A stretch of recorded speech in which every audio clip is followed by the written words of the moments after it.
మంచి చేయాలనుకునే వారికి ఇక స్పీడ్ బ్రేకర్లు ఉండవని సీఎం చంద్రబాబు తెలిపారు.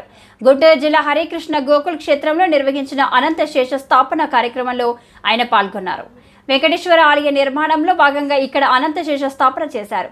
ఈ సందర్భంగా చంద్రబాబు మాట్లాడుతూ, కారణం నేను 25 సంవత్సరాల కంటే ముందు దీన్ని ప్రమోట్ చేస్తే ఈరోజు ప్రపంచంలో అన్ని దేశాల్లో ఇండియన్స్ వెళ్లారు. వాళ్ళల్లో 30% తెలుగు వాళ్ళు ఉన్నారంటే ఒక తృప్తి, మనం చేసిన పని ఫలితాలు వచ్చాయని. భారతదేశంలో ఉండే యువత మనకు ఒక అదృష్టం. ఏదైతే టెక్నాలజీ ఫస్ట్ మూవర్ అడ్వాంటేజ్ తీసుకున్నాం, ఇంకొక పక్కన ఏదైతే యువత రావడం విండ్ఫాల్ గెయిన్గా వచ్చింది, ఈ రెండు డెడ్లీ కాంబినేషన్ కింద మన యువత ప్రపంచంలో బ్రహ్మాండమైన ఆంటర్ప్రెన్యూర్స్గా తయారయ్యారు. ఈరోజు ఎక్కడికి పోయినా మీరు ఒకసారి చూస్తే ఏ దేశానికి పోయినా భారతదేశం యువత బ్రహ్మాండంగా రాణిస్తున్నారు.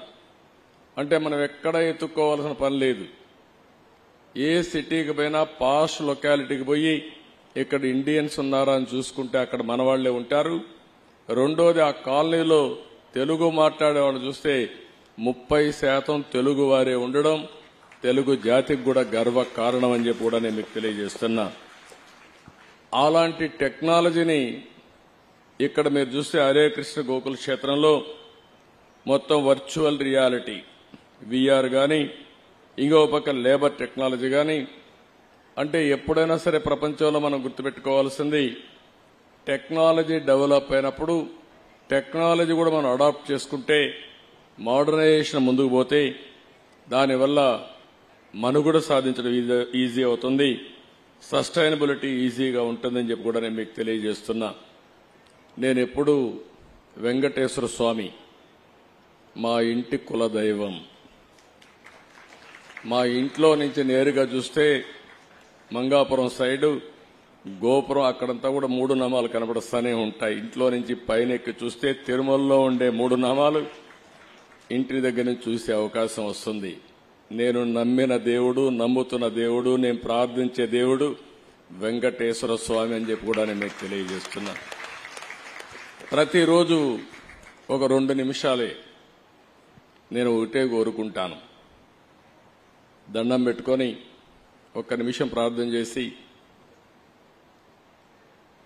ఇప్పుడు ఒకసారి చూస్తే నాకు ప్రాణ భిక్ష పెట్టింది కూడా వెంకటేశ్వర స్వామి. అదొక మిస్టరీ కూడా. 2003లో నా మీద 23 క్లేమోర్ మైన్స్ ని బ్లాస్ట్ చేస్తే సాక్షాత్తు వెంకటేశ్వర స్వామి నాకు ప్రాణభిక్ష పెట్టాడు. ఏదో చెయ్యాలని ఆ రోజు నన్ను కాపాడాడు. అలాంటి వెంకటేశ్వర స్వామిని నేను ప్రార్థించేది, నాకు శక్తి, సామర్థ్యాన్ని, తెలివితేటలు ఇవ్వండి. ప్రపంచంలోనే తెలుగు జాతి నెంబర్ 1 జాతిగా ఉండడానికి ఆశీర్వదించండి. ప్రపంచంలోని ఇండియన్స్ అందరూ కూడా గ్లోబల్ సర్వీసెస్ అంటే ప్రపంచంలో ఉండే ప్రజలకు సేవలు అందించే అవకాశాన్ని కల్పించండి. ఈ దేశంలో పేదరికం లేని సమాజం, అందుకే ఇటీవల నేను మాట్లాడుతున్నా జీరో పావర్టీ. మనందరి బాధ్యత. సమాజం మనకి ఇవన్నీ ఇచ్చింది. ఈరోజు నేను ఒక ముఖ్యమంత్రిగా ఉన్నా, రమణ గారు former chief justice of India అయినా, లేకపోతే వేదిక పైన ఉండే పెద్దలు కొంతమంది మంత్రులైనా, ఇక్కడికి ఉండేవాళ్లు వివిధ రంగాల్లో బ్రహ్మాండంగా రాణిస్తున్నా, ఇది మనకు సమాజమే ఈ అవకాశం ఇచ్చింది.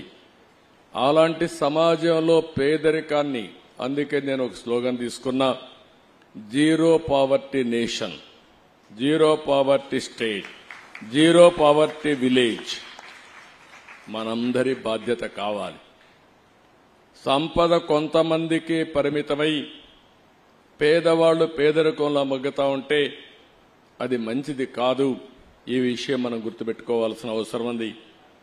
మాలాంటి పాలకులం మేము ఆలోచిస్తే, ఇంకొక పక్కన ఈరోజు ఇక్కడికి వచ్చినప్పుడు హరే రామ ఏదైతే మూమెంట్ ఉందో, వీళ్లంతా ప్రతి ఒక్కరికి మానసిక ఆనందాన్ని ఇవ్వడానికి. మేమిచ్చేది మెటీరియలిస్టిక్ ఆనందం అయితే వాళ్ళు ఇచ్చేది మానసిక ఆనందం. ఆ మానసిక ఆనందం కూడా లేకపోతే మనం ముందుకు పోయే పరిస్థితి రాదు. ఈ రెండు కాంబినేషన్లో పోతే హ్యాపీనెస్ ఉంటుంది, తృప్తి ఉంటుంది, దీనివల్ల ఎనర్జీ లెవెల్స్ పెరుగుతాయి, ఇంకొక పక్క ఆరోగ్యం బాగుంటుంది. ఆరోగ్యం బాగుంటే ఏదైనా చేసే శక్తి వస్తుందని చెప్పి కూడా నేను మీకు తెలియజేస్తున్నా. ఇంకొక పక్కన వారు ఈరోజు మీరు చూస్తా ఉంటే ఒక పక్కన భగవద్గీత పైన ప్రచారం చేయడం, ఇంకొక పక్కన అక్షయ పాత్ర. నేను మనస్ఫూర్తిగా అభినందిస్తున్న అక్షయ పాత్ర మేనేజ్మెంట్ ని. మధు పండిట్ దాస్ గారి నేతృత్వంలో అక్షయ పాత్ర బెంగళూరు హెడ్ క్వార్టర్గా వారు ఉండి నడిపిస్తున్నారు.